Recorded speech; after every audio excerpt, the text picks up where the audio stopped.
Hello everyone, my name is Ananksha Lamyan and welcome back to my channel. As you know, I'm doing a series of interviews with four amazing writers on Medium, and the goal of these videos is to try and understand their journey on Medium and to make terms with the fact that no matter what your goal might be, the path you reach there is different for each writer. If you have missed the previous videos in this series where we discussed about getting into big publications, some common struggles most new writers face, and how their writing changed after writing on Medium, you can check out the playlist that's linked right here. In today's video, we are talking all about money. We are going to discuss the highest earning article of these four writers and try to understand what works well on Medium.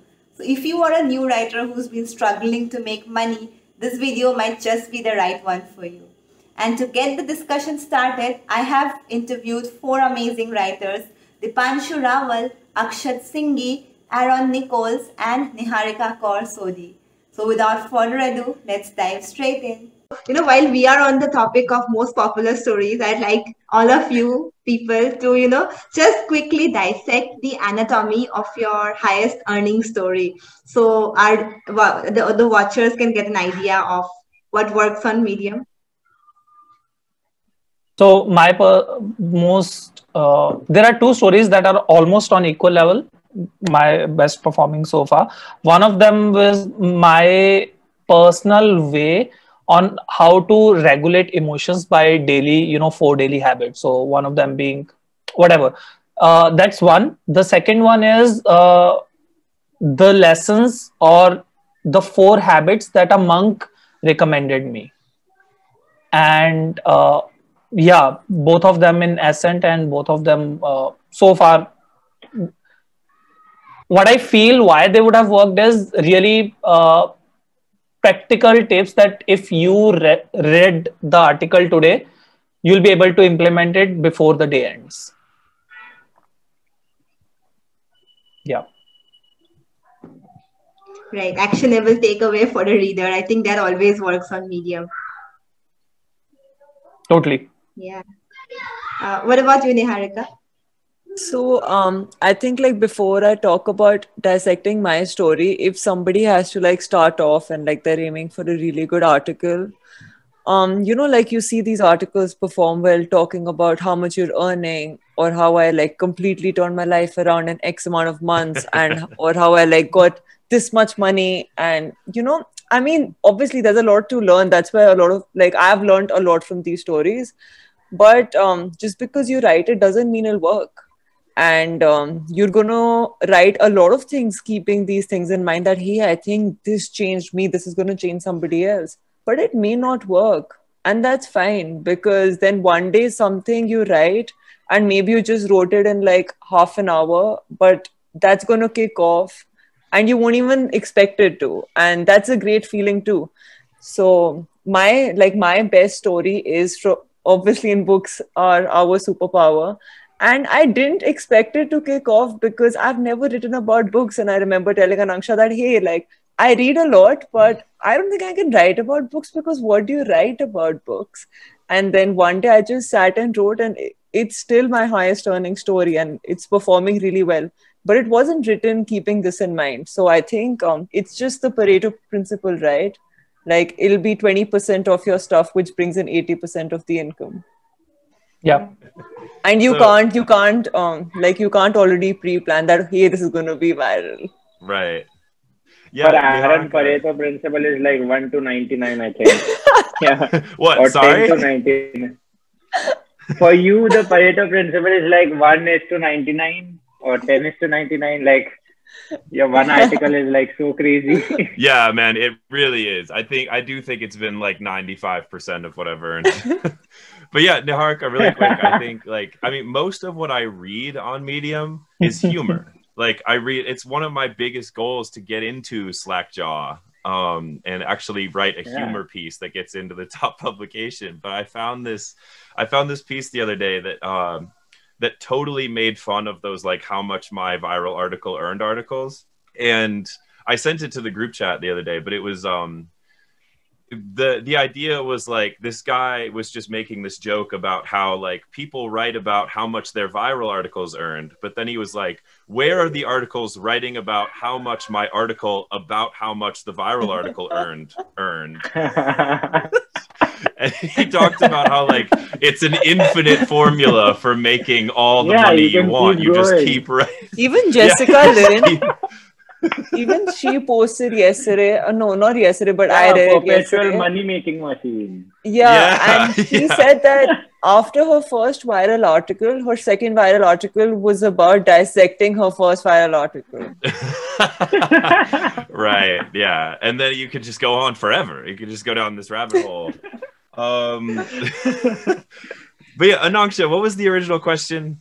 Yeah, we are dissecting your most viral article, and I think you have a really crazy viral article that has like 170,000 views, right? So, 75. yeah. Right. Yeah. Thank you, Niharika. It's very important that it's understood exactly how many people. So, Ananksha, that's what's so funny. Like, there's nothing to dissect. It was published in a small publication. It was my first curated piece out of nowhere. I published it on Christmas Eve. It took 2 weeks before it went crazy. I didn't do any SEO. I didn't do any traditional formatting. It was something that I wrote from the heart that had been important to me for 8 years, that I had thought about a lot. And it's a story of this man I knew when I was working in a retirement home who, when I met him, was dying of lung cancer. And it's not even like, I called it 3 life lessons from a dying man, but it's not even formatted as like a lessons article. It's like a story, and then the lessons are just right at the end, and then it's over. And so nothing about it is following any sort of tips for success on Medium. There's nothing there that I think retroactively I can dissect and look at and be like, look, I made it this way and it worked. Right, about 9 people. Yeah. Yeah. And it's that, I guess. Yeah. But see, that's the thing, Dipanshu. I don't even know enough people who have died, because I've been very lucky. So I don't know enough that's dying just people. one extra step. You have knives in your kitchen. That's just one extra step.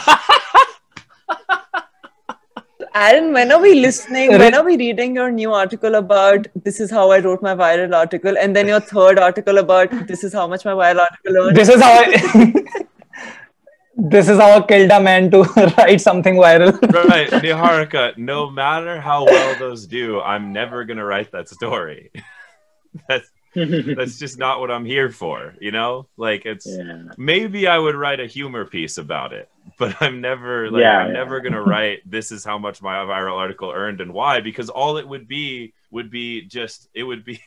I don't know, maybe like I've thought of writing a humor piece with the title something like how to change your life, get laid, become rich, and and become and like buy a yacht just by writing. And then, you know, the whole article is just one question mark.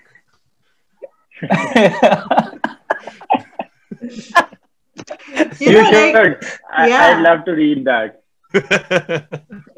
So yeah, really long title, and then be like, you know, I don't actually know how this happened. So it's the same thing, you know, like how to sell ebooks and earn $1 million, and the price of that ebook is $1 million. Yeah, there we go. Yeah, and that was so there. Like, I think I've told you guys, Mr. Money Mustache is like my writing hero, and he's successful. Like Tim Ferriss always asks on his podcast, when you think of successful, who do you think of? He's the first person I think of, because like he hasn't been gimmicky. He's not marketing ebooks. Like, he just wrote about this one thing that he did, and then became very successful writing about early retirement. And there was a speech he gave that I watched where he talked about, like, he made fun of this culture of selling $200 ebooks about how to sell $200 ebooks to other people. And it's just this like infinite pyramid scheme that just goes on forever. like no matter how much we make fun of such articles, but when I joined Medium, I read a lot of these articles, and to be honest, they actually helped me also, not by random Same. people, but by top writers. And because I read so many of these articles, my whole algorithm only sent me these kind of articles. And for a moment, I thought, do people only write about money on Medium? But yeah, now the algorithm But is when I changed. read- Yeah. Niharika? Yeah. So, Yeah. but even when I read these articles, like in the beginning, they did like help me become hopeful that, okay, hey, like, things like this happen. And you can do things on the internet and you can become independent and you can gain finances, which you otherwise think that you cannot. So I think they sort of gave me that light of hope that it's achievable. And that was really helpful. Yeah. I would But agree with that. Yeah. I really think it helps only this much, like the first few weeks. That's it. Yeah. After that, it becomes you like read- really creepy. And it gets so redundant if we- too, because then you start realizing Yeah, that, like I can't read them all now. of them. Yeah. Like, I you start can't read them realizing- now. 'cause- yeah. Well, I just like mute them or I send them away, but like you start realizing that all of them are exactly the same article. They're just like Yeah, carbon copies same, of each other. ditto, same things. Yeah. Like, I'll give an incident that Matt Lane and Tony Corazza, these people wrote an article about how they made, like, one wrote about how he made $10,000 on Upwork and another wrote about how he made $5,000 on Upwork. That actually made me go to Upwork, create a profile, and get a really good gig. And I followed all the tips that they gave. They were really helpful. I don't think I would have like written some things and done certain things had they not mentioned it. And it helped me, right? So that's when I really appreciate it, because if it actually has an actionable, I can take away and implement it, and then I see results. Yeah. And the one thing that Ananksha and I discussed when like a year ago when we started on Medium, she really focused on that. Dipanshu, are you adding something new in this article that your reader might have not read before? Which is like really super important point. So even if you're writing about writing on Medium and stuff like that, or earning money on Medium, anything like that, it becomes really important. Are you adding something new? Yeah. Like for example, I remember Ayur has written it somewhere in one of his pieces that the way you structure your title is really important. At the same time, the way you structure your subtitle or the subheadings is at the same, like really, really important as well. And that was one of the main dissections from what helped my article go, do really well. So adding that one thing, that am I adding something new in this piece? Definitely, yeah. And yeah, it's funny too when you see, like, I mean, so much of the self-improvement, like I've stopped reading most of that too, because it also just ends up being the same thing. And then it's like you go in and you read the story, and then it's basically just telling you to just be stronger and hustle more. You're like, yeah, well, thank you for the wonderful advice. And I see that you have 26 followers, so you've just said this because someone else was saying this. That's what I always think is really funny, is like when you see, someone writing this post about like how to change your life or like how to make money on Medium, and they themselves have like 5 people following them. That always makes me laugh. Right. And Akshat, I want to hear your story, because I think many people must be curious. How well do Mind Cafe articles really perform, and how does your most viral article look like? So Mind Cafe articles used to perform really well, I think 2 months, until 2 months ago. But now I think all the publications are suffering. So I think they're not doing so great right now. But earlier they used to do like, say, if I knew that if I'd write, I'd get this amount of money. I could assume I'll earn, and I was pretty much right, because Mind Cafe was very strict with their acceptance, so they didn't actually publish much. So each article got a lot of visible time on the screen, so they earned well. But my most popular article is with BAOS, Books Are Our Superpower. the recent one, very recent one, Which one is which this I actually? wrote on books. So I think books is a, yeah, Which four article is books this? Bill Gates read, four books Okay, Bill yeah. Gates read twice. So Yeah. I think Amardeep Parmar wrote one article on Mind Cafe. It was titled Four Books that the only four books that Bill Gates has rated 5 stars. So that went viral because it had to, because it was books and it was Bill Gates and it was 5 stars. And he was just lucky. It was not like that. It was not that the piece was exceptional or something, and neither was my piece very exceptional. I just went on to Bill Gates' Goodreads site because I decided to start reading a lot, and then I thought that so I read that book Turning Pro by Steven Pressfield. If you guys have read it, so I decided to turn pro as a writer, and then a few days later I realized that if I want to turn pro as a writer, I also have to turn pro as a reader. So Yeah. then I try to dissect the reading journey into small parts, and one of those, the very first part is to decide what books you choose to read.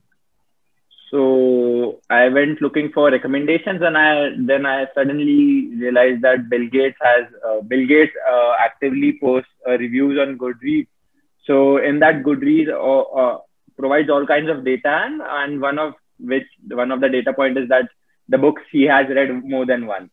So I thought I'll also try that, and I wrote about it. So it did pretty good, and it had to. I won't take any credit for it. I think I just got lucky, but still, yeah. Yeah, it's funny, Anangsha. I mean, after like my two top articles are with Live Your Life on Purpose, which I guess that guy, just vanished. But then Yeah. all like the next, I think 5 are with Books Are Our Superpower. Like everything I've written over there has done really well, including the one that I published like a week ago, which is now my 3rd most viewed article.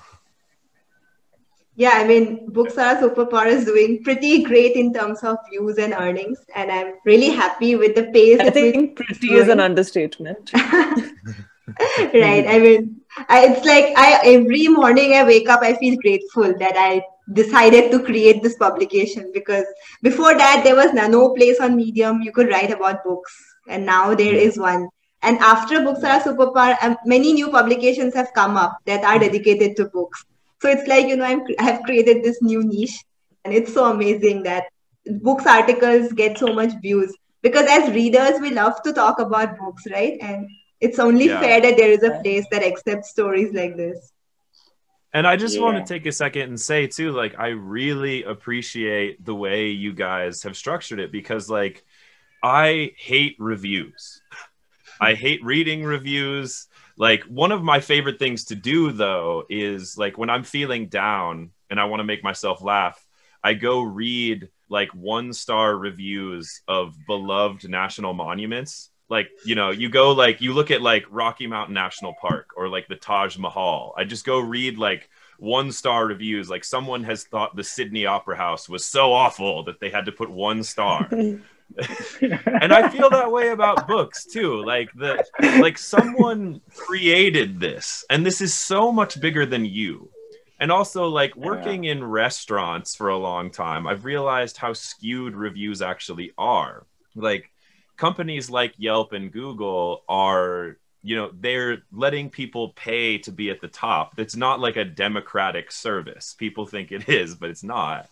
And so I really appreciate that it's just a space to talk about like what books meant to you, and like how they've changed your life and how they could help someone else. Because I hate that people feel that their 1-star opinion of a book matters. Because it doesn't. And I think it's strange that we're living in a world where anyone can review anything, because it gives us this idea that we're qualified to, which we're not. And so I'm really happy that like Books Are Our Superpower is what it is. So thank you for creating it that way. So here's the thing, Aaron, coming from a person who has like a background in marketing, plus who has like published 2 or 3 little mini books just to get the idea of the book publishing industry. I actually had to, embarrassing to admit, I actually had to create like a couple of negative reviews for my book. So the readers don't think that it's actually, you know, all the 5 stars are paid. Yeah. So actually had to create a couple of 1 or 2 star reviews. And that, what a weird world we're living in. It's just so dumb that you had to spend time doing that. It's just ridiculous. That's what makes writing interesting, right? The world is weird, and that is what writing is about. Yeah. That, like Joe Rogan said on his podcast one time, he was talking about like he doesn't spend time reviewing or talking about things he dislikes. And I thought that was such a beautiful perspective. Like if I read a book and I hate it, I'm not going to finish it. I'm just going to put it down. I'm not going to go rant for 5 paragraphs about like some pretentious, ridiculous thing about how I didn't like it and why. It's like a non-value-added activity.